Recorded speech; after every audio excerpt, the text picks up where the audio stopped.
Okay, welcome to the SaaS Club event, SaaS Vendep event about how to succeed in SaaS in 2022. Here in my studio, I have Timo Felin from Vendep Capital. Yep. Hi, everybody. And Lassi Virtanen from Pilvi. Hi, nice to see you. We are going to answer what are the, let's say, best practices at the moment, or the practices used by Nordic SaaS companies at the moment based on the recent study you guys did. And this actually at the same time, this is a publishing event about the study results. Yeah, exactly. I mean, we did a pretty extensive study, and once again this year, I mean, we do it annually, and this year we expanded it over to the Nordics as well, the other Nordics apart from Finland, and pretty interesting results. I think we'll have fun looking at the results and analyzing what the founders have responded. Okay, let's head to the deep end. Let's go to the deep end. That's right. So, as said, I mean, this is the fourth time that we're doing this. But this is the first time that we've done it for the whole of the Nordics. So previous years we've only been polling the Finnish SaaS founders. So we have a lot of data that we can compare to what the Finns have done previously, but also now we can compare how the Nordics are doing between each other. And so in terms of the people that we were looking at with this question in mind, how do you succeed in SaaS then in the next year? What have the best companies done, and what have the best growers done in the past, and how will they succeed in the future? We polled all the SaaS founders, and the respondents are not only founders, but there are some CFOs, mainly because we asked quite let's say sensitive numbers in a sense from the SaaS companies. So there's a lot of SaaS founders and CFOs and other admin people who have taken part in this survey. And on top of that, we actually, for all the ones who were kind enough to share their domains, we were able to scrape a lot of the data on their pricing pages, if they had one. And if they didn't, what did that say about them? And what kind of other information we could learn of the onboarding process. So there's a lot of data that we could gather into this study this year. So we're excited to look further into this. And as you can see from the screen here, 65% were from Finland, and 35% of the respondents came from Sweden and Denmark. No Norwegians this year, but we'll get to them next year, I'm sure. So kind of in addition, we didn't do mystery shopping on any of your company's website, but we looked through your pricing, prioritization on your website, and we'll go through it in the last part of the event today. Yeah. And as a note, all of these companies who responded are revenue generating companies, and the ARR ranges from a few thousand euros, I should say, to up to over 50 million. So quite a large range of companies that responded. But yeah, I need to show this because we did have quite a few partners helping us with distributing the study and sharing the information with their portfolio companies or their networks. So we're really thankful for that. And first and foremost, we're really thankful for all those founders who took 5 to 15 minutes even of their day. And I know founders have 15 fires on at the same time that they need to extinguish, so taking that 15 minutes is sometimes hard. So we're really thankful for that, for you. So with that, let's go on, I think, to the actual results. Yeah, let's start with let's say the big question that many are asking in the early stages: what is the best go-to-market strategy? What sales strategy you should select based on your segment, based on your pricing and so forth. And And the next question usually is that you start from your own market, and then the big thing is where do I go next? So exactly. Yeah, what should one do? Good question. In terms of the aggregate numbers, maybe you can show the slide really quickly so that people can see, because the text is quite small. But in terms of like the sales strategies that the SaaS companies use, there's a major shift from last year, and I'll just point out the kind of changes that have happened. So naturally, pandemic hits, and you can't go anywhere. So what do? You start selling online. You start selling through telephone and emails and so forth. And many companies and many SaaS companies still have some kind of a sales touch. So naturally, if you're not able to go on premise, you're not able to go to the companies, to their customers on premises, basically, to sell and talk to them, then you're going to have to do it over email and electronic means. So we did see a large shift from direct sales to inside sales, but at the same time, I must say, it's not as big as I expected. I would have expected a lot more drop, a bigger drop in terms of the percentage of companies that actually use still field sales. So yeah, the other sales models, when you take a look over here, we have internet sales. On the third, it has stayed the same, which is semi-surprising, I must say. I would have expected more inbound, or more companies to take on inbound go-to-market strategy. And channel has dropped just a little bit in terms of how many use channels, like value-added resellers or others to acquire their customers. I believe that for the channel, the COVID has hit also that one. The model has been that you meet your channel partners, and also the channel partners used to sell with direct sales model. So you have taken a little bit of hit.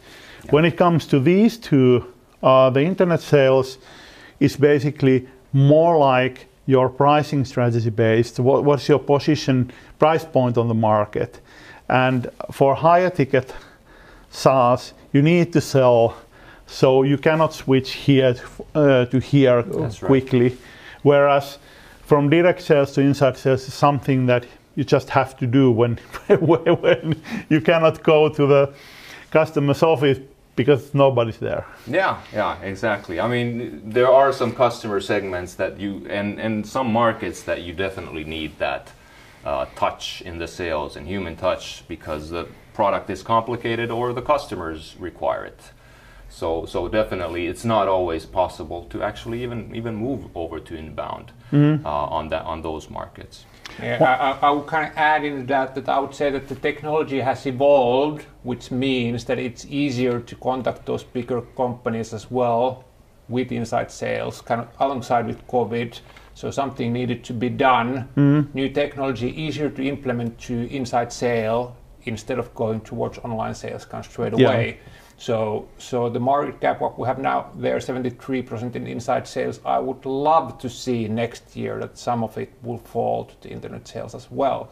It's a business model, it's a sales model, but still kind of evolving technology, helping companies to sell more kind of scaly way.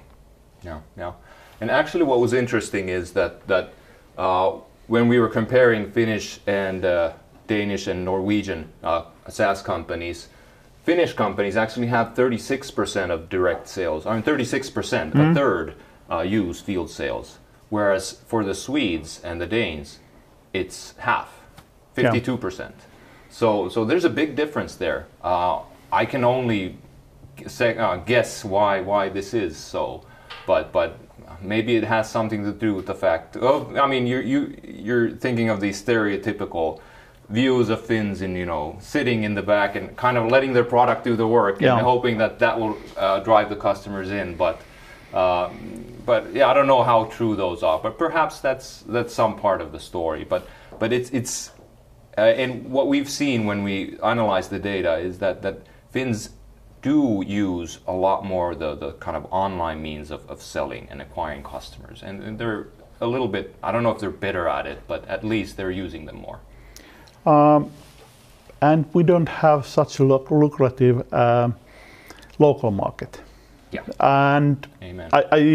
I would say that one big thing is this SaaS Club as well.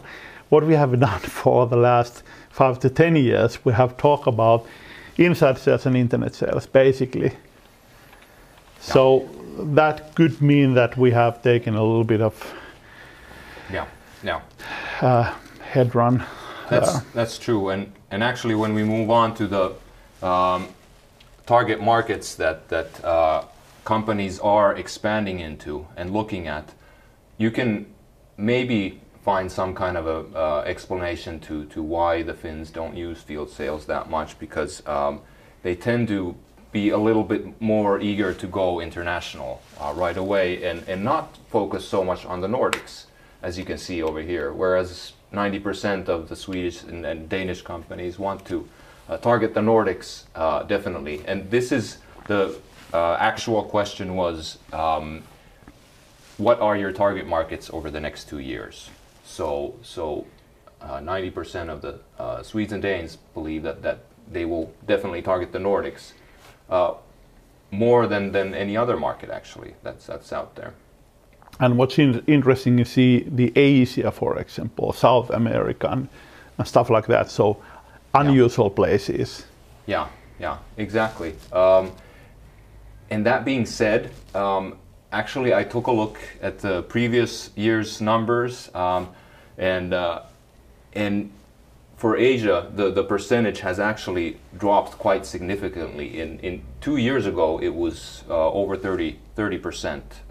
It was 34, if I remember correctly, for the Finns that wanted to go into Asia. Okay. And now, last year, it was, let's say, 25%, and now we're getting back from the pandemic, basically. So since this study was done in April this year, that means that there's only like, these results are the actual results, 3 months old only.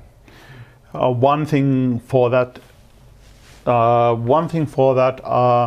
phenomenon is probably the hype cycle. So if you take a few years back, everybody was going to the Asia without actually understanding how and why, or how and what are the methods. But now what I'm seeing is that the companies are actually doing it. They have plans, they are already doing stuff, real stuff, and not just plans only. Yeah, exactly. Another interesting thing that I'll point out from the study 2 years ago that we did, when you look at North America, it's a far cry from what it was. It used to be almost 80% of the Finnish companies that wanted to go into North America. Now we're getting back there, but I mean it's growing, but still it's only half now, and that's understandable. I mean the situation is what it is. It's more difficult to enter the U.S. market right now. But again, what I'm seeing here is a trend from direct sales to inside sales. So with the direct sales, if you take a few years back, everybody was setting up country offices, and 3 years after that, they were closing those country offices and coming back to Finland with a milk train. So now they are trying it with the inside sales or internet sales based models, which are much more scalable. That could be, because otherwise I wouldn't understand why there is a short-term drop and now it's getting back. So there needs to be something. It could happening. be. And when you think about it, the previous year's study was done exactly at the kind of a height of the pandemic, like a year in April, May of last year. So that's exactly when everything started falling apart, and people were completely unsure of what's going to happen over the next 2 years. So naturally, that will show, and we're only now starting to see that come back from those numbers and from the kind of chaotic feeling that people had at that point. Yeah, that's also a good explanation for that. So people were basically standing on the brakes last spring. Yeah.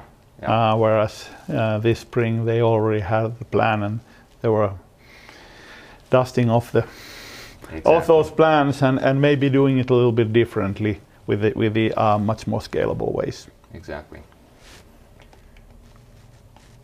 Let's take a look, perhaps a little bit on the go-to-market. Actually, sorry, yeah.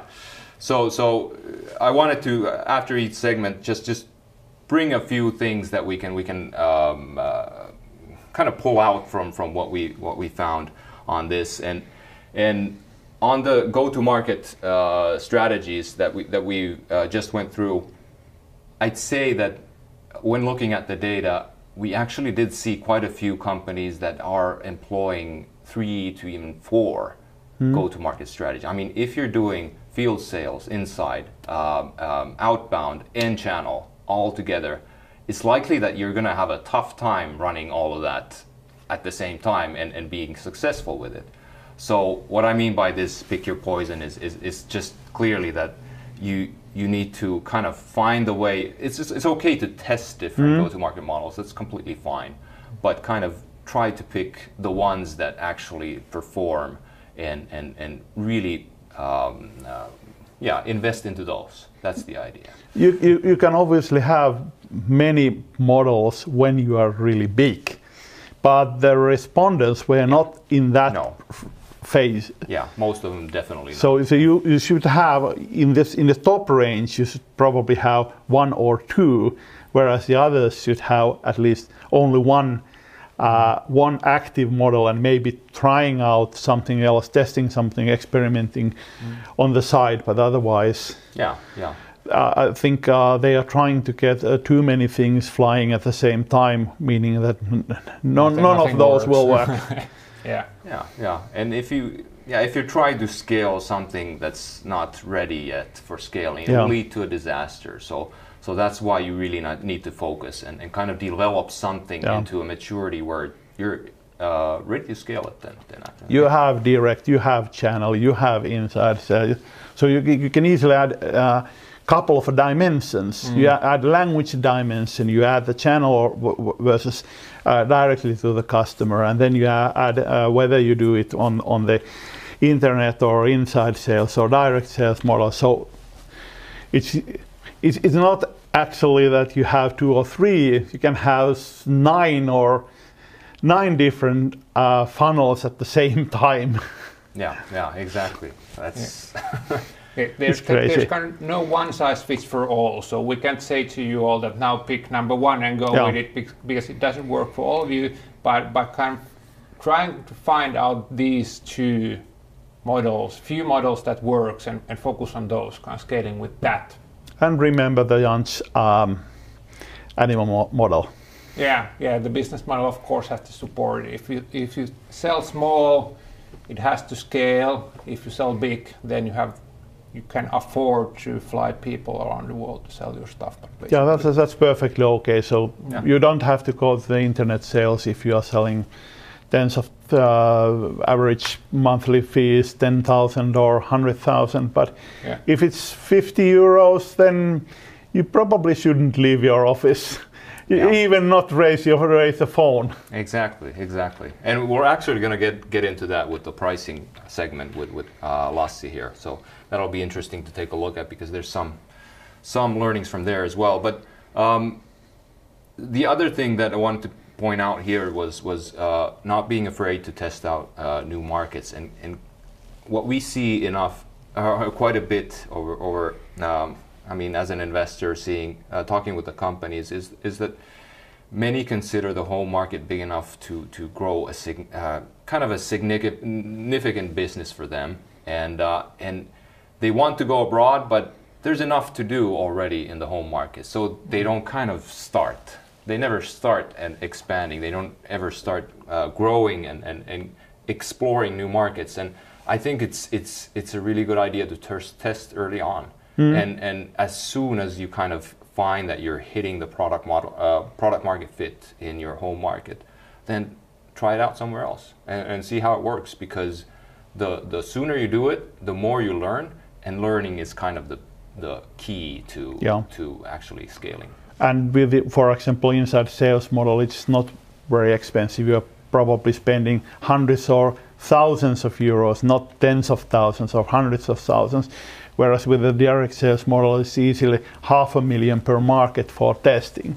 So it's just so the bets are really, really high on that. And we have had few very good stories on the SaaS Club by the companies who have experimented selling from their kitchen from Finland and to big companies in US and Europe, and see that if there's traction, then after the fact you set up the local presence and not before. Yeah.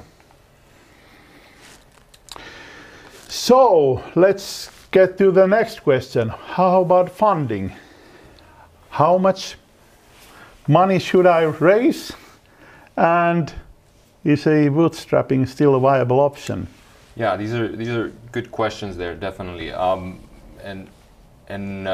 We took a look at from the perspective of what companies are using as their primary source of capital currently, and in which stages. So when you look at on the bottom, you see kind of the ARR categories for the respondents. So basically, you have the ones that, I mean, it tells you how much these companies in every segment have ARR in total, and then we take a look at which kind of funding do they recognize as their primary source. We didn't define that very strictly, so just in terms of what do they see, how are they funding their current business, and based on comparison to last year, we actually found that there's quite a bit less of bootstrapping going on this year, and that's very understandable, I would say,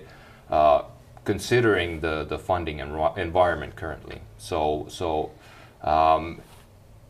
definitely there's more opportunities over there to raise funding, and there's more money than ever before, I'd say, and the kind of environment for raising is much more optimistic.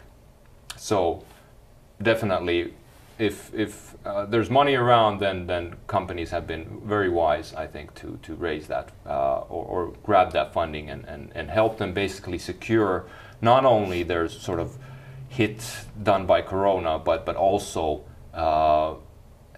kind of raise their war chest for expanding and moving forward, because this is a great opportunity to look into the future and basically think, how am I going to fund the next step for my company? How am I going to fund the next expansion into new markets and so forth? So it's been great to see that many companies have taken that opportunity.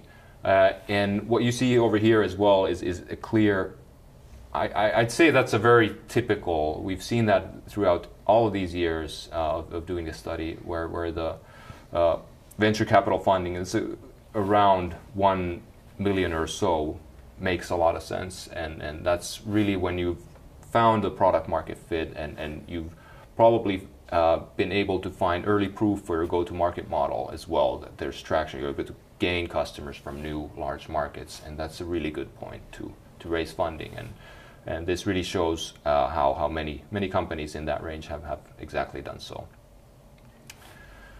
That's been good. Actually, another thing that we want to take a look at with the funding part is the amounts that are being raised or companies hope to raise actually currently, and this is based on the left you can see it based on the ARR categories, and on the right you can see it based on the latest funding round that the company has raised. So in general, the funding amounts have stayed more or less the same, I'd say, apart from the kind of late seed or pre-A stage round where kind of the wish to raise or the funding round size has dropped significantly. I frankly do not have an explanation to that.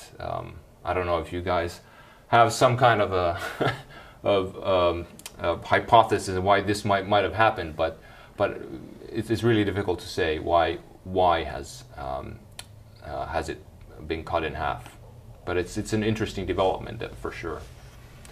But another thing that's interesting is the fact that Swedes and Finns differ a little bit in terms of the willingness to raise funding.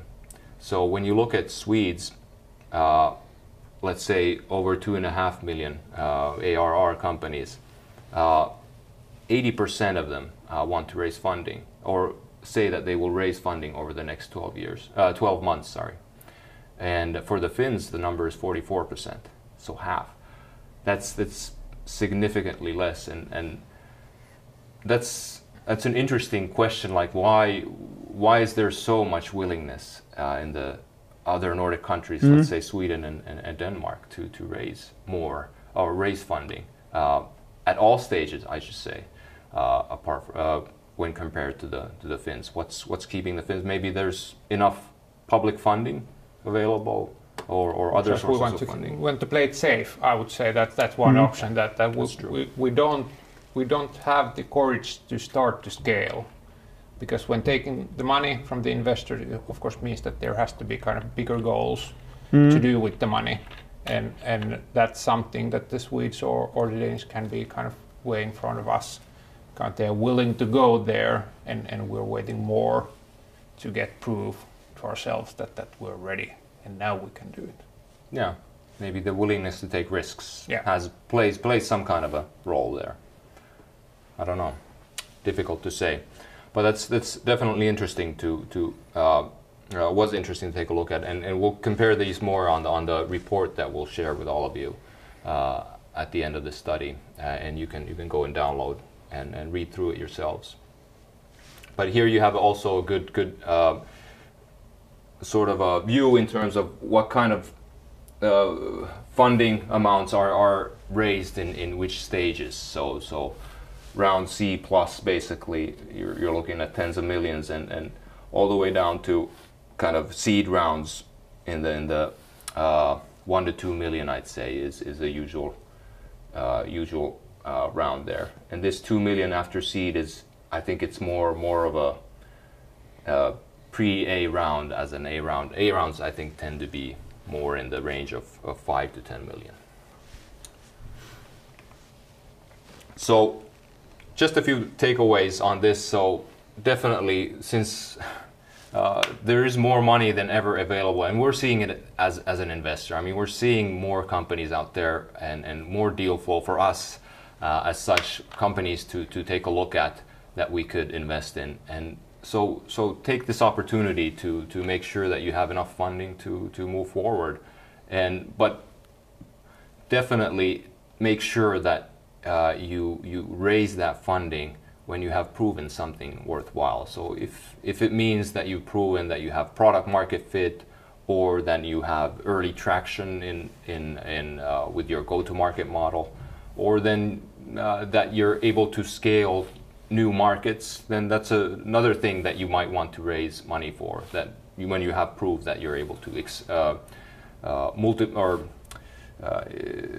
copy the model, go-to-market model that you have developed.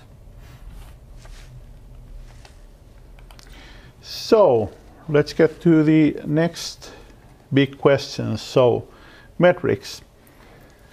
We SaaS entrepreneurs always think about what are the metrics that we should measure, what are the metrics that VCs want us to show our best face of, and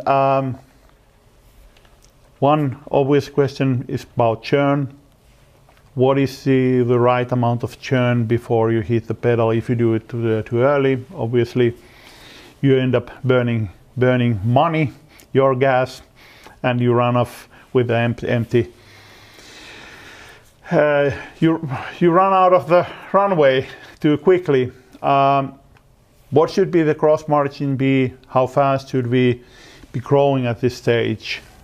So let's dig into to those. We can start by looking at the growth rates and in terms of how they developed. So in general, after the pandemic, or actually this is data from the end of 2020, so the growth rates compared to the year before. So what we can clearly see that last year basically divided winners and losers quite drastically in a sense, because as you can see, these bars, the blue bars are significantly longer than the orange bars, which basically tells you that there's more variance in terms of the growth rates that the companies have. So, but in general, what has been super exciting and great to see is that the top growers, so the companies that grow the fastest, that let's say 25% of the fastest growing companies are growing much faster than they were the year before. So back in 2019, that was before the pandemic. So definitely that's great news that there's a certain segment of companies that actually were able to grow their ARR last year. So we're really excited about that, and they've come very close to the kind of magic number of 100% growth, which I don't know, as a VC, that's good rule of thumb maybe to have that. I mean, if you're a very interesting growth company when you're doubling your ARR every year. So definitely that's a good target for many companies to aim at.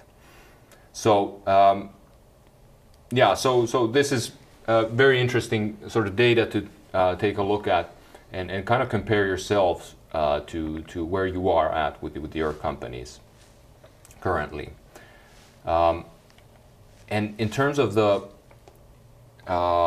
churn, and right here we're looking at revenue churn. This is probably not a surprise to anybody, but revenue churn increased by significant numbers last year. When you're looking at across all these, apart from the smallest one, which is kind of data varies quite a bit over there anyways, all the ones that have some kind of relevant fund ARR, they have been churning quite a lot faster through their companies, and yeah, basically 2020 wreaked havoc on revenue churn rates, and that's naturally mainly because of new sales.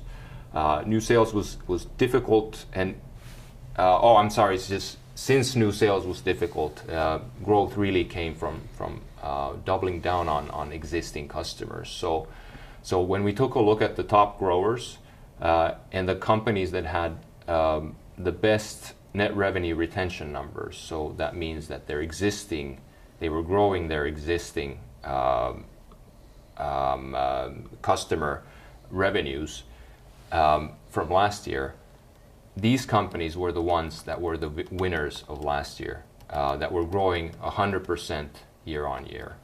So really the lesson here is that you really need to double down on your customers and make sure that they are getting value. I know, of course, you can't say that it's easy to do for sure.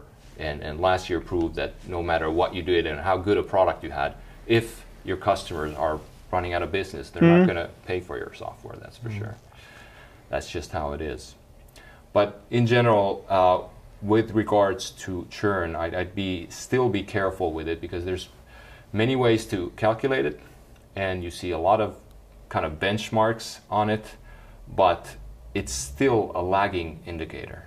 It tells you what happened in the past, and what you really need to know is what your customers are doing now and which customers are ready to leave, and that's kind of the number that you need to follow more than the churn number. And really figure out for yourself what are the KPIs for you to understand how can I know when the customer is not getting enough value or considering leaving. Moving on to gross margin. So this changed a little bit, and we're great. We were happy to see that the gross margin actually increased from 2020. It used to be 76% in terms of the median, but now we're back to 80. this year. So that's great to see. And in general, gross margin is not the sexiest number to follow for sure out of the metrics, but at the same time, it's a really important metric to follow because it has so many implications to other metrics like lifetime value, and when you're comparing customer acquisition cost to lifetime value, you really need to know what your gross margin is. Otherwise, you're going to get a number that just doesn't make any sense, or that's not in any way connected to reality. So I really encourage, and I think many SaaS founders have already know this lesson, but really take care that you understand and know what your gross margin is, and that you're included everything in there when it comes to serving your customers. What's interesting for me is that there's a lot of spread.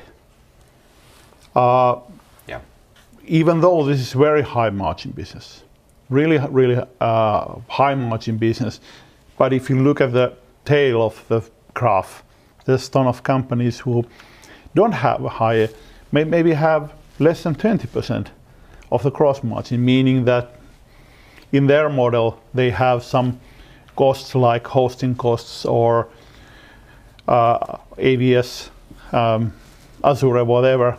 Costs are somehow tied to the what they are selling. Yeah. It's a kind of combination of the sales model, the operation model, the delivery model, what comes to gross margin, and then, going back to the last slide about the churn, how are you able to keep those customers you already acquired, and kind of combining those two together. But it's obvious to see that those who are in the high gross margin segment can acquire customers much more, can spend much more on acquiring a customer, whereas if you have a small profit margin, your product has to be so easy to buy that you don't have to put too much effort on acquiring the customers.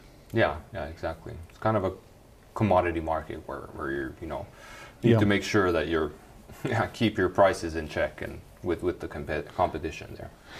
One householding thing, please put keep commenting on the chat.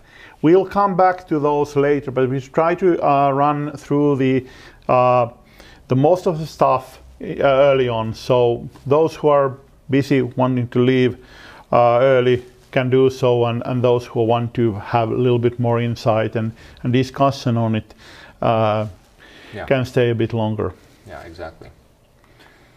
So I'll end this with a few takeaways as well. What was clear from the numbers is that the ones that were actually taking care of their customers, in a sense, that were able to grow the revenue coming from their customers. So these top net revenue retention companies, they definitely did the best during the pandemic. They were able to double their business, and that's really what you want to focus on. But you have to remember that it's not a trick that you can do. It's really a long game. You need to develop it, you need to focus on customer-facing teams and make sure that they take care of your customers. And probably you need more than one product. It's difficult to upsell if you don't have anything to upsell. So anything else apart from your main product. So definitely you might need to consider how can you increase the breadth of your product offering. And the other thing was definitely that you need to remember that churn is a difficult metric to compare against. It really depends on the market, depends on multiple factors that drive it. But for you, it makes sense to follow it throughout time and then compare it against yourself, in a sense, and possibly in your market as well, to your competitors, and how their churn is developing. But really, as we said, it's a lagging indicator. So what you want to do is figure out what is driving churn and see what are the early signals that you can find that actually lead to churn happening. And obviously, when you're looking at these numbers, there's, let's say, every company is calculating all these numbers a little bit differently. Yeah. When it comes, for example, gross margin, depending on your business, how much for example, support costs or, let's say, onboarding, training kind of costs you have. Depends on some calculate them in, some leave them out, depending on their practices, and so it's always a bit difficult to compare metrics. It is for sure. So you need to take these into consideration. But really, metrics are more. Investors are often interested in them for sure. But you need to let us as investors know as well what is behind those numbers. But really, for yourselves, it's good to make sure that you understand and compare them internally, in a sense, so that you can understand how your business is developing. Yeah, I would say it's super important regarding churn. Understand why the customer leaves you, why they are not there with you anymore. Is it because they don't need your solution? Is it because they are not able to use it? Is it because they don't provide the value you promised to them? So understanding that, you kind of get the idea that is it because of your business model? Is it because of your price? Is it because of your product? So that you're able to develop the thing what you're doing to get the churn down and basically to keep the customers. Yeah. Before we head to the next question, how about Paul? Is it now the right place? Yeah, actually, that would be a good idea. So I think our back office will be able to set up a poll and has set up a poll already. So please take a look at the poll section. I think there's a button on the bottom of the screen and see which. It would just be interesting for us to hear, like, what is the most topical thing for you guys at the moment, and what are you thinking about, and what are you struggling perhaps with, and yeah, it's a single choice. So please take that poll, and we'll go through the results later. Yeah. So I think we will give them bit more time to answer, because otherwise the pop-up is on top of their screens and they aren't necessarily seeing our slides. But what we can do is to discuss a little bit about we didn't cover. There are a few things I want to go back. For example, when if you go a few slides back, one more. One more. Yeah. So what we have here is that. If you're thinking about why is the spread grown from the last year, is that there are companies who are dropping from previous category to the other one. Yeah. So this growth rate is negative, which is affecting basically the bottom ends of the exactly bracket. Well, yeah, that's probably one of the reasons why you're seeing such low numbers here and such huge variance on this first stage. I mean, generally as well for company to move inside kind of the category of 0 to 300,000 euros of ARR.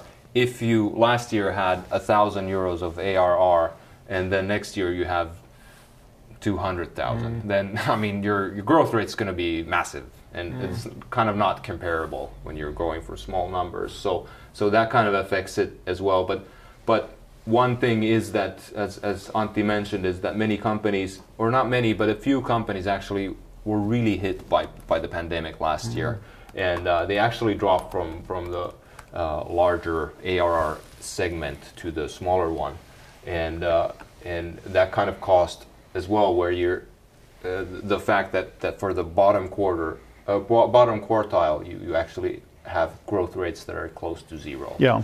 So I think the change last year opened new markets to companies. Kind of, since the market changed so rapidly, they opened a huge amount of new market areas for the companies already there, who were able to start to scale the sales, and that's why we see those bigger, kind of longer blue lines there compared to last year's orange or yellow lines. Yeah. And also what we have seen is, if I think about it, for example, SaaS companies, we have companies who have a product which took quite a big hit because of the pandemic, because they are, for example, targeting hotels or restaurants or stuff like event organizers and stuff like that. So their market basically melt underneath them.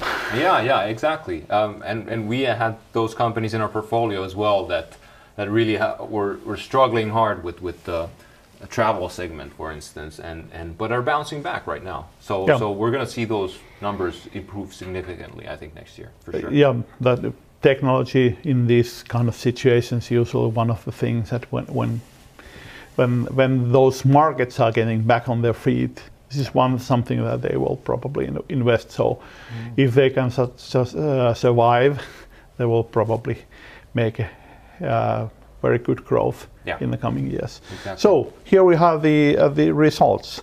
We see that the go-to-market strategy is one of the biggest, the majority is struggling with that. Yeah. Somebody's asking for how many responded. So there's 79 people who responded to the poll, but 40 or 50% clearly are wondering, or at least interested, mostly in the go-to-market, and that's really understandable. It's actually surprising that, but in a way not, that price isn't really on the minds of people at this point. And we've seen that, and when we look at the data, I think that kind of reveals that to some extent as well. And still it's quite tied, the pricing and prioritization, to a go-to-market strategy. They are kind of bundled together. You can't figure out the go-to-market strategy without going back to the pricing and prioritization. What are you selling? Yeah, absolutely. But we can discuss about that a bit later. So let's get back to the next one, which is obviously the pricing. Yes, my favorite topic. Nice to be here today about talking about this and sharing the results of the study, what we did. So the big questions obviously is who should be in charge of the pricing strategy? How should you approach it? How often should you revisit it? Yes. And obviously discounting, should you do it or should you not do it, and how are the others doing it? Yes, that's a great question. Let's start with that this first slide comes from the study. So what out of those 135 founders answered to us, and then after these few slides we'll go to the public scraping data, so what we found out in addition to the answers on the study. But let's start with the pricing. This is by far my favorite topic. But it's nice to see that over a third of you priced based on perceived customer value. So you provide something to your customer, they get value out of it, and your price is based on that. That is a good point from this slide. But still, half of the pricing, so combining their own best judgment and compared to competition, comes from somewhere else. So I would say it's not probably the best category, the best way to price your solution. I'll show you in a few slides why, but still, if you want to focus somewhere, it's the value-based pricing. So you save your customers time, you provide them new sales, whatever you do, you're able to tie your stuff to value, provide your customers, and then you are able to calculate the price for your solution. What's interesting from my perspective is that we still have someone who is actually using cost plus margin. Yeah. But that probably for the reason that they are having a low value added SaaS product where they're basically building an interface on top of some other cloud service, for example. For sure. I mean, it's understandable, and I mean, there's always some business where you have to do that, but it was actually interesting in this something else what segment, we had one answer that said cost. Yeah. So I was wondering how that works out. You're pricing it according to cost, but yeah. But yeah, definitely there's always some. For example, you are providing cloud-based SaaS application where you can send SMS, text messages, or phone calls, or whatever which you are paying per minute or per text price for someone else. Right. So obviously you cannot go much harder. And of course, in addition, the business structure, the delivery structure, the architecture, what you have there behind you might kind of help you if you're kind of not established your stuff on top of, let's say, cloud or whatever, which scales alongside with your kind of what you're delivering. Yeah. So then it might be kind of, well, it's still not a good option, but it's easy to calculate. If you have a fixed hosting fee, you have a fixed employee fee, you have kind of fixed fees there behind, you have X amount of customers, you're able to calculate it from that what you need to get from your solution to be able to live. But again, if you want to scale your stuff, there has to be something else. The one big challenge with the value is that what is the value metric? How do you tie it to certain number, for example, number of seats or whatever it is, which kind of closely represents the value that the customers having? Because in a direct sales based model, you can usually, let's say, calculate how much the customer is going to benefit from the product before you give the price, whereas you kind of interview them and base your. But if you have your price list public, then you kind of have to tie them into some metric and hope that the metric, on average, follows the value that the product is providing. And you obviously have a ton of customers who, for example, have only one user and is getting huge benefits out of the product, or but are using some other metrics in the max. Yeah, that's true. We'll go back to the pricing metric itself in a few slides, but it will go through or forward kind of who is in charge of the pricing. Basically, almost half of the companies answered in the survey that the CEO is the one who is responsible for pricing.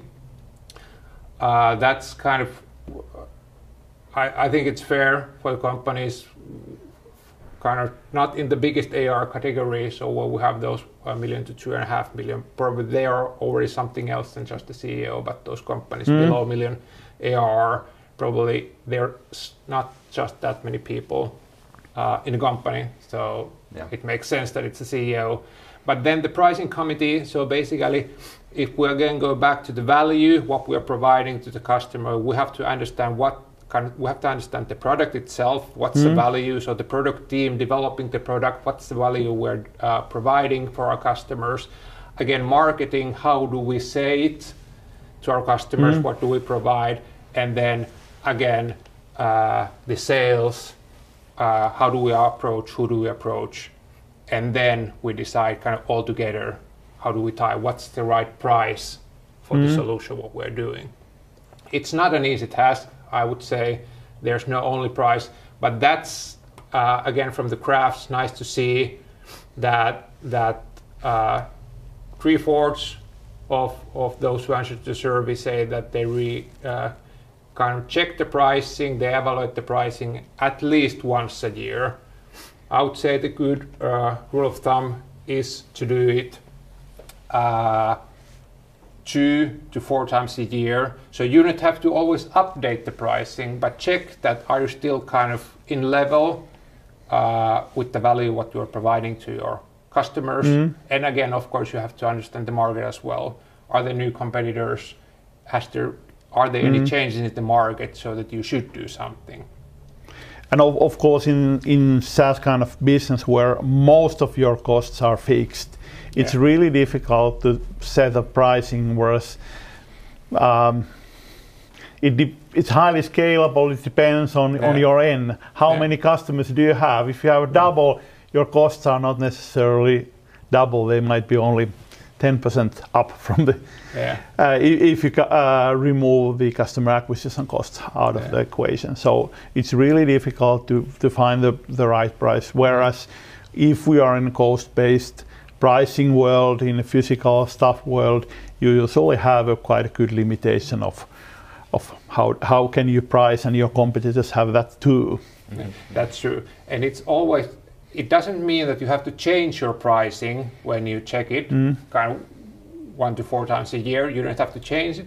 But again, you have to be up to date. That is it still the level where it needs to be, so that you are able to do. Another part is the testing part, what we have here. So that's a good question, that do we have glass half empty or half full? But just half of you basically test more or less, kind of more than once, the pricing. So basically it means that you discussed with your customers, your potential customers, your current customers, that is this something we should do? Is this in line with what you're kind of willing to pay, and align with the value what we're providing to you? Yeah, the blue part here has been cut off. So the 54% is representing companies that said that they test more than once. Yes.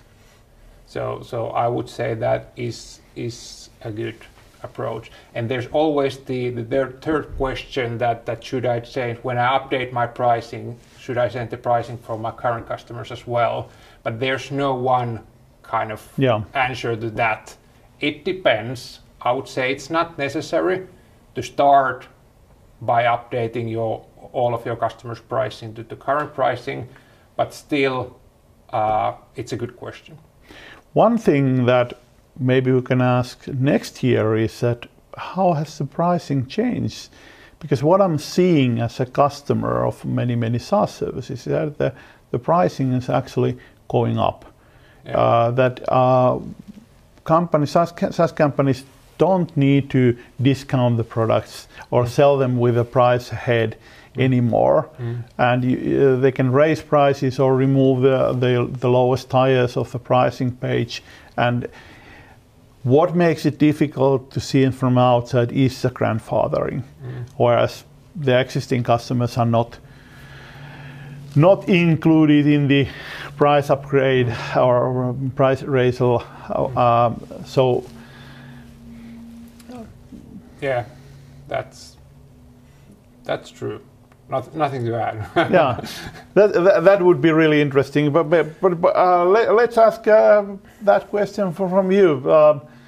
Have you raised the prices during the last year or so? You can answer it to chat, but I would say kind of you can write it in chat window that have you kind of when is the last time you updated your pricing. But where Pilvi have done the public pricing of the web pages since 2000. We did it first time 2016, and now when we did it for this study this time,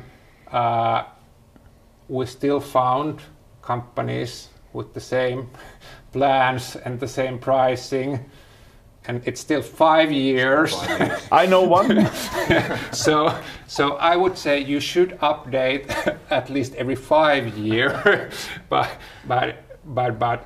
it kind of it's another good question. Pricing, but also related to the I mean, who drives pricing and who's responsible for the pricing. I mean, just one point to that, since we addressed it in the beginning. So it's a good idea to make sure that whoever is in charge of the pricing, you have some kind of a input from the customer side, because as said, I mean, you want to be pricing according to the value that you're getting from the customer, or you're providing to the customer. So you need to be able to gauge that and bring that feedback into the pricing kind of model that you have. That's true. So discussion, kind of two-way discussion with the customer. So what's the option of doing? Two great questions from Ville. I'll talk about the discount percentage on next slide, but the average price increase per annum. I wouldn't say it's calculating percentage, but it's just kind of the value. If you are able to provide more value to your customers, you're able to increase the price of your solution. It's that simple. And the fact is that almost all SaaS companies are really heavily investing into the product, and they have huge R&D teams that are working on the product and improving it every year. Yeah. And very likely you're able to expand the I don't know, features, but the value that you're bringing to the customer. So you should price accordingly. Yeah, fully agree. My point is here that it's usually the initial pricing. The price that the people pay to get on board of your product is usually a marketing decision. Yeah. And it's difficult to raise from 49 euros to, for example, 53 euros. Yeah. But obviously you can increase the pricing in the later stages of the product, so you have add-ons and stuff like that, which are not tied to the, let's say, psychological price barriers, like having 99 or whatever. Well, we can continue this discussion in a few slides, because there's a better slide for this discussion. But regarding the discount, so basically, I would say it's not a good option to base your pricing for discounts. So it's not the first option to do, but if you do discounts, it has to be based on the commitment the customer does. So usually the prepayment option or longer contract. So basically you see when you buy a SaaS solution, whatever, if you paid for 12 months in advance, you'll get a discount. The question from Ville, the other question from Ville in the Q&A was what was the medium discount percentage in the study? It was just below 19%. So basically 20% discount for the 12-month prepayment was more or less the medium for the discount. But still, likewise, the pricing, the discount is a difficult topic. Should you give discounts? I would say I would love to see next year, not kind of trying to guide you what to answer the survey next year, but would like to see a little smaller bar for the account-based pricing. So not that you discuss with customer by customer that what's the right price for a solution for you. If you know the value what you're providing, you have a fixed solution, then there's some amount of fixed pricing, kind of set up pricing for your solution, and then if the customer commits more with longer contracts with prepayment, then I would say there's a place for discounts. One typical discount obviously is the annual billing, which is basically almost everybody offers. I don't know about your share, but what I know from few SaaS companies, basically almost everybody buys the product by paying the annual billing, meaning that maybe the monthly billing option is not actually even there for any other reason than to directly focus back to the annual. The function of the monthly billing, monthly fee is to set a price point. Yeah. That your solution is 99 a month, but if you paid for 12 months, then it's just $4.99 or whatever. Yeah. So you're able to calculate without any Excels or calculators that this is way much cheaper for me to commit for the next 12 months. And you don't have to say how much it is for a year, which is much higher price. Yes, of course, but still, that's kind of good go-to-market trick or online sales trick. What you should do, kind of focus on pricing, kind of set the bar with the monthly pricing, and then if you want to give discounts, it's for the 12-month subscription.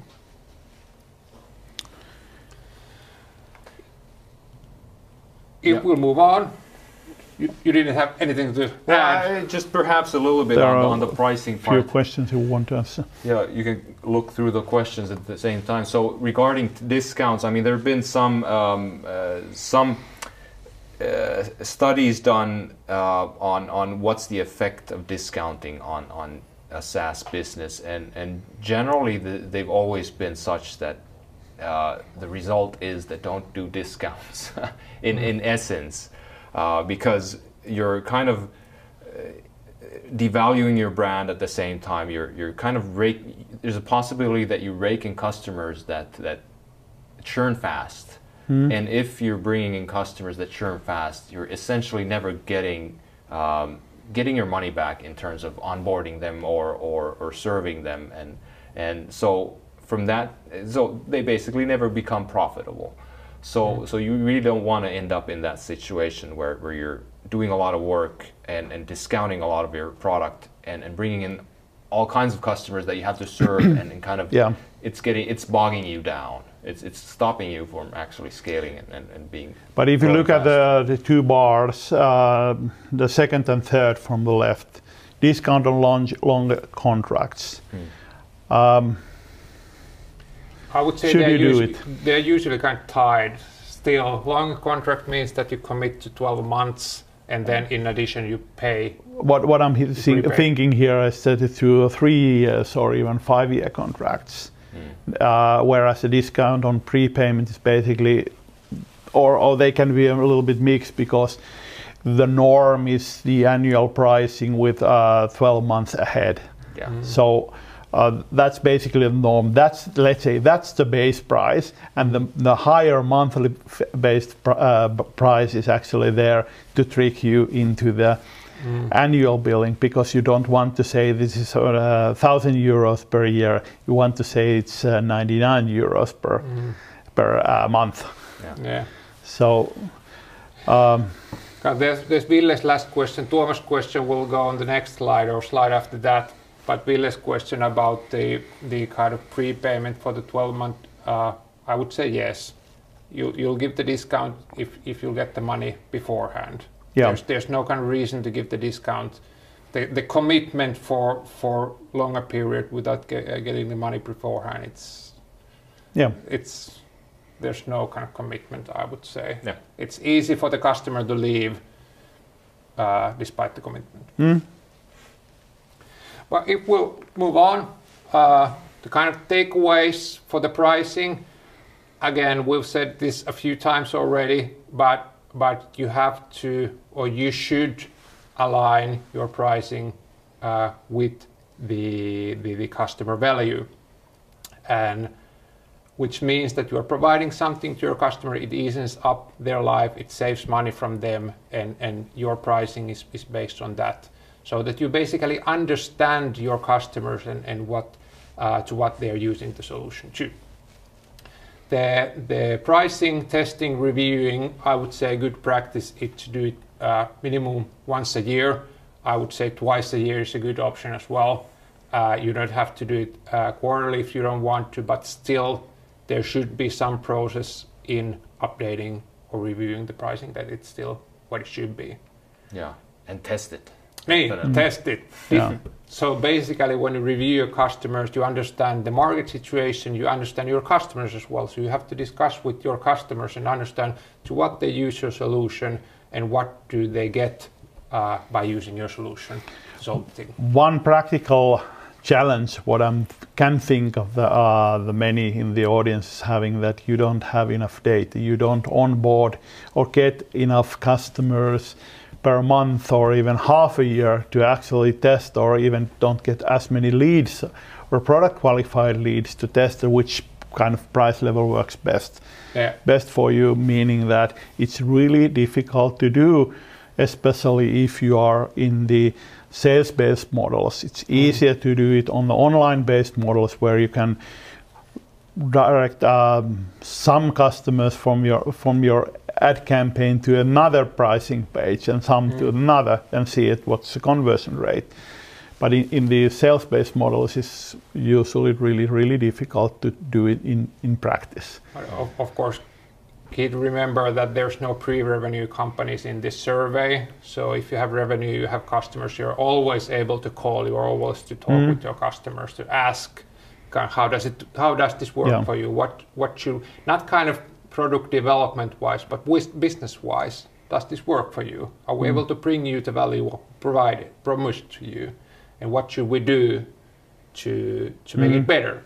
And some best practice for this can be quite often maybe even bringing a champion group of customers together and using them as a soundboard for pricing, for product, for features, for anything.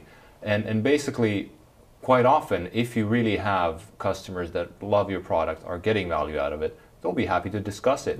They'll be happy to see what you could do to improve or make their life easier, bring them more value. And there's a lot of value, a lot of information you can get from these. And one thing that you can do is to have one product, let's say one product where you onboard new customers, which is the base product. And then you have add-ons where you can kind of test that how much are people willing to pay once they are kind of understand what the product is. We didn't talk about the negative churn and net retention rate or anything like that today, but successful SaaS companies are able to increase quite much about the contract value during the lifetime of the customer, and that could be one way to test. Let's say you build add-ons and sell them to the existing customers, and then you include them into your new versioning later on. But one of the biggest growth lies in your current customers, so able to provide them more stuff and able to get more money from the current customers. But the last part from this pricing takeaway, discounts for committed customers, so get something if you give discounts. Don't give discounts. If you start by giving discounts to your customer, it's gonna leaves the message that even you don't believe your prices in the first place. And then you need to start by discounting to get the new customers. Then you are either providing your stuff to wrong customers or then you are doing something else wrong. One thing that you can do, let's say to sweeten the deal, is to give some add-ons without actually discounting the actual price, where you kind of free training or free consultation or free onboarding and stuff like that. Those are the parts, or the moving parts that SaaS companies often use initially to give the discounts. You get cut off from your onboarding or whatever costs. So and it serves as value customer engagement, so you're able to provide them kind of insights, how to use, how to leverage, how to get the maximum value from the solution. And then they probably continue using your solution when you help them. And the advantage is that you are not actually discounting the next year and the year after, because you're basically helping them getting to the value by sweating a little bit more. Yes, exactly.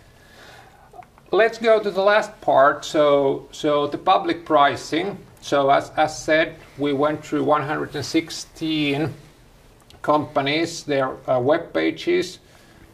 It's not mystery shopping, something like that. We went to their website and see how their website worked and how the information on their website was aligned with the stuff what we found from the study.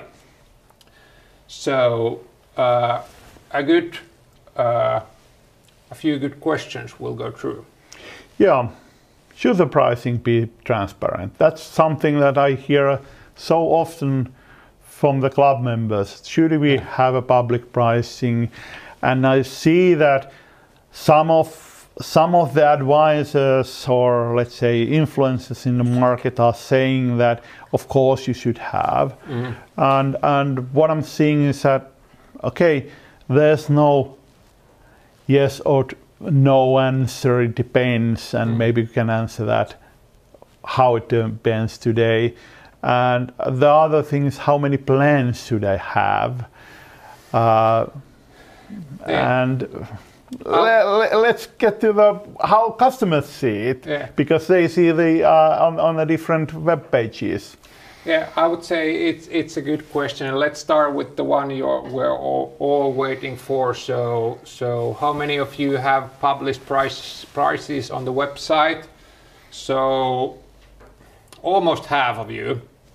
Almost half of the companies have some price available on their website. It doesn't mean that it's all there. It doesn't mean that they are selling their stuff with different prices to different customers, but there's a level. An indication. There's an indication at least where it's more than indication. There's a price you should be able to buy the product with, but still have. As said, we done this the public scraping first time 2016, and that level has been quite same since. So there's no. It was 45-ish%, 47, 48, some basically the same 2016, so no difference 5 years from there. So again, different kind of global surveys as well. OpenView, Carl Poyar, some of you might know, they're studying this as well, and it's there as well in the States. It's 50-50. So is it public or isn't it public? So there's no clear option. It might be an option to make it public or not. But I would say one important stuff when you tie your price to value what you provide, or your product to value what you provide, the price is of course a key element in there as well when you compare the value to the price you're paying for it. One thing that affects obviously is your sales model. And if you think about how sales coaches are saying you should reveal the price, you should always discuss about the value first and reveal the price or the investment later.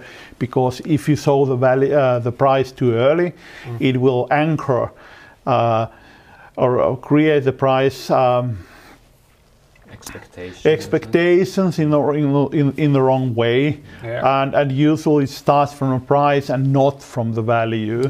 Whereas on the internet-based sales, you obviously want to state the price quite early on.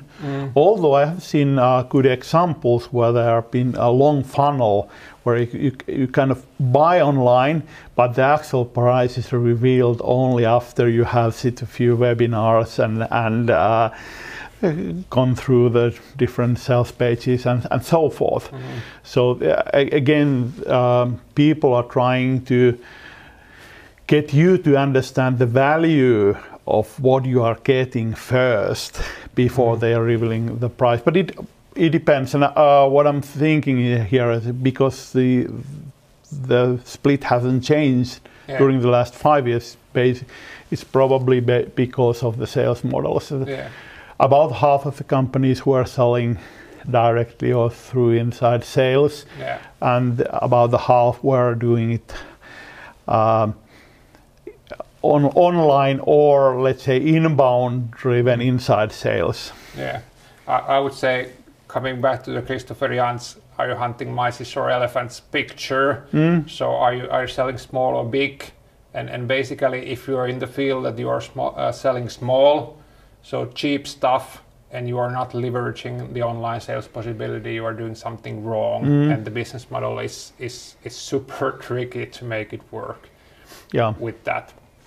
But I think coming from the customer side, especially on the inbound models and in reaching out to smaller customers, the expectation quite often is that you are able to some kind of get an indication of what the price is for the product that you're buying, especially when you're talking about these $30 or less than $100 a month things. So I think it makes a lot of sense to provide it there. If you don't offer the price, large portion of your customers won't contact you at all. I mean, you're going to lose to competitors that you actually have clear prices. You are saying if you are an enterprise product, don't go here to bring dust to my porch. And that's a good question going forward about the demo kind of 2/3 offer. Basically, they guide the customer on their site towards demo. So contact us, book a demo to find out more. So it's kind of one barrier there between the customer and actually buying the service. But then fulfilling or making sure that the customer understand the value of what we're providing. But still kind of would like to see that the same information, it doesn't have to be it all, but still kind of focusing more on what information you provide on your side in your marketing, kind of online to your customer regarding your value that you provide beforehand, before taking it into demo or trying it out. There are obviously options of showing the price point without showing your prices, meaning that, for example, if you go shopping to the shopping and you see a nice bag on some kind of store, you kind of see that whether it's going to cost you hundreds of or thousands of euros.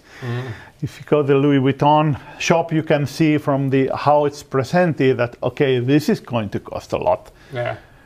Even without actually taking the product and looking for the price tag. And the same goes with the websites, that you can do stuff like that. What are the references? Are there small companies or large companies and stuff like that? Yeah.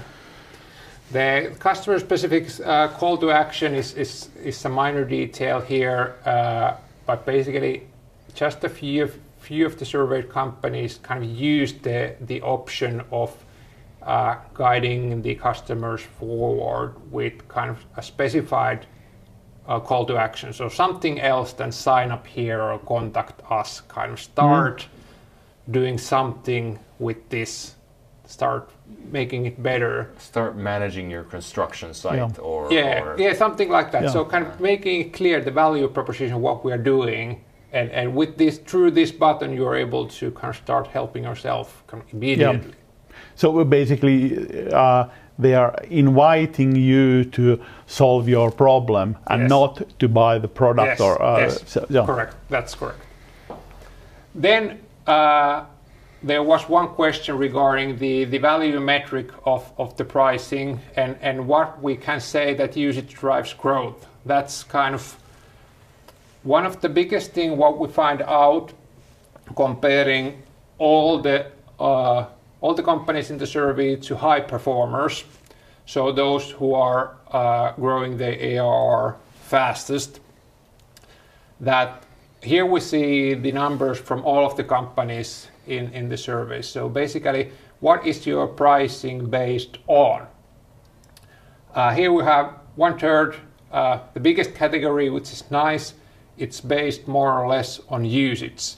So there was a question regarding the transaction fee or usage-based pricing. Yes, there is a lot of companies, there should be more, but if we compare the high performers, so the biggest ARR growth companies in the study, the percentage for the usage-based pricing was 55, almost 60%. So those who are growing fastest have tied their pricing to the usage. Of course, it's not clear. There might be kind of multiple different pricing metrics behind, but the biggest kind of the key metric, main value metric for the high growing companies was the usage. As well, we understand the seats. So how many users do you have? Easy to calculate. We have 10 users, it's then 5 times 10, 50 euros a month, like Google Apps type of subscription functionality. You need features. Then, of course, the customer has to know what features do I need, or you need to have good packages for your product that you need, that this type of customer needs this set of features, like HubSpot has. Yeah. That's a great example. And then sites, like might be a chatbot widget, for example, that in how many sites do you have it on, or it might be hotels or something else that you use, that how many hotels do you have. That's a bit tricky, of course, if the customer needs to calculate the price, start by calculating that how much am I going to use it, for what, and all that stuff in the first kind of making the buying decision. It's a tricky. And again, the customer size, if it's aligned with the value you are providing, then yes, but if your pricing is just based on that how big you are, or how big your customer are, it's again, are you providing the same value It can feel a bit, let's say, unfair from the customer's point of view. Yeah, it can sound like Excel-based pricing, that we've done this and now we can set you to the cell C4 and we can see that your monthly price is this. You're welcome. In practice, the pricing is obviously much more difficult than it looks here. You usually have certain kind of caps, so that for a certain price level you can have 5 seats, but you also have some other limitations. And if you grow through that, even though you still have 5 seats, you have to upgrade to the different version where the price is much more higher. And I always use the example: go to see the Salesforce pricing page and try to calculate. It's actually exponential for the large companies, whereas the small companies pay around €5 per seat, and the large companies pay hundreds of euros per seat. Yeah, it's difficult. But when it comes, again, a question from the audience before about the price increases, you don't have to basically increase your price that often if your pricing is based on the usage. It's then quite clear that when your customer gets more value by using your solution and using it more, then they are able to pay as well more to you. Yeah, the big question is obviously that in many cases a customer cannot actually estimate how much I will use. They don't know the usage metrics. Yeah. Do you know how many phone calls you are making in a month? Yeah. For example. Then again, coming back, we can't talk about pricing without going to productization. So the plan what you have. So you're able to bundle, again, different stuff. So making it easier for the customer to make the decision. Start with this entry-level stuff, and then you are able to grow, and then you are able to upgrade if needed. Again, fine if everybody is starting from the bottom, but if people are switching from existing products, so they don't start small, they do a switchover from, let's say, on-premises solution or from another SaaS solution, then again, so this is you have to try to find the right proxies to base your pricing so that you get closer to the value-based pricing. That's true, and it's a good kind of align to the next slide about the plans on site. The second difference, what we kind of found out from the top growers and all of the companies, the plans on site. So basically, how many plans do you have on it? How many options do you provide on your site for a customer to buy your solution? So all of the companies, the usual, the 3 options there: good, better, the best. But for the top growers, the medium was 4. So can't say which is the good option, but again, continuing the discussion on the previous slide, so the pricing, you provide options to your customers. It's not just one price. You have bundled, you have kind of pre-made plans for your customers to choose from. And with those plans, you're able to kind of show your customer that I understand your need and I understand the value I'm able to provide you. And with this, I'm able to say that this plan we've made for you. It's quite typical that you have 3 plans, and the reason is quite simple. Nobody's going to buy the smallest or the largest. They are just framing for the middle one. So one of the things that we need to understand is that, okay, some of the plans might be there just to guide the customer to the middle ones. Yeah, the price point is a good kind of mental issue, kind of helping people to buy. If there's an option on the right side that this is 600 euros a month, and on the left side there's something that it's only 99 euros or dollars a month, it sounds quite cheap for 99 instead of the 600. You get almost the same. So that as well, but still I would kind of encourage kind of to use the plans to kind of show that there's different ways of different use cases for your solution you're providing that provide different value, and that's why we have different plans It might be based on size, it might be based on to what are they using the solution. But still, you're able to create as many plans as you need, but still don't promote to one customer in one market too many plans, because if there are 6 or 7 or like here we have 1% of the companies, so basically 10 companies had a huge amount of plans in the site, and we all know what happens in the candy section of the supermarket, since there's a huge amount of different bags and it's always super difficult to pick one. Yeah. So the same goes with here. You need to show, you need to guide your customer to a specific plan. There might be, as said, free trial tactics used by companies with public pricing. Free trial is a good option, or might be a good option, let's say that way, to help the customer to get in, to try it out.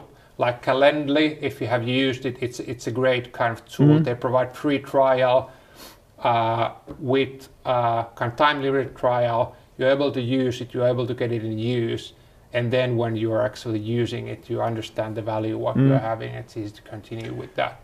Yeah.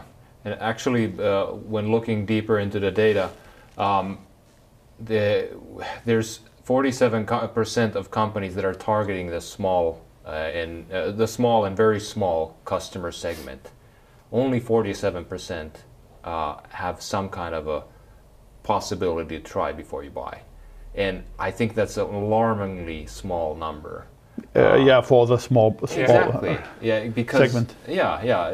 There's if they can't try before they buy, and I mean it needs to be. They don't know what they're buying in essence, and very likely they might be approaching you, and you can't afford to serve these companies, these customers at all. So you need to make sure the problem with many solutions is, for example, let's take for example CRM. Everybody in the audience have a CRM. It's super difficult to actually try before you buy. You sign up, you have an empty product, you don't have any data, you don't know how it's going to work. Whereas some products like Calendly, you click few buttons and you kind of see immediately how it's going to work. So it's not necessarily even product-led growth or not. It's based on how difficult is it to... Is, of course, and there's kind of CRM options. There's always the possibility to fill with example data, so you're able to show. But then the demo, as said, 64% provide the option for demo, and that might be then a good option to show that how does this really work. For example, good example was one company who provided a demo with the customer's data. So they have a discovery call and ask the customer to send data. They did the onboarding and the demo of the product with the customer's data already on board. So basically, this is what it should or could be. Do you buy or do you? Yeah, but that kind of the demo and the free trial. So free trial might be time limited, usually 14 days. There was a few options who provided 7-day free trial or something else, but basically it was 14 or 30 days. And then the feature limited free trial, so-called freemium. So basically that you, like Calendly provides it actually freemium. So limited features, but for simple use, you're able to use it. What comes to pricing, you might have the pricing online, so plans on site, and then there's still the pricing, enterprise pricing option. So if this doesn't fit to you, what we're offering, please contact us and we can have the discussion. That's okay. The named plans, I would say that's a good growth hacking tip of kind of naming the plan, so based on the use case. So this plan is designed for this type of use case and this for this. So then the customer entering your site is able to kind of understand that this is me. I want to pick this. Themselves. This is startup edition. Yes. Well, yes, but don't go for the good, better, the best, or the bronze, gold, silver stuff, because it doesn't indicate kind of. It's from your approach that this is the worst section we're providing and this is the best, and you need to decide. But if you're able to say that this is for Antti's company, we'll kind of design this for you, then you understand straight away that this is for me, I'll pick this one.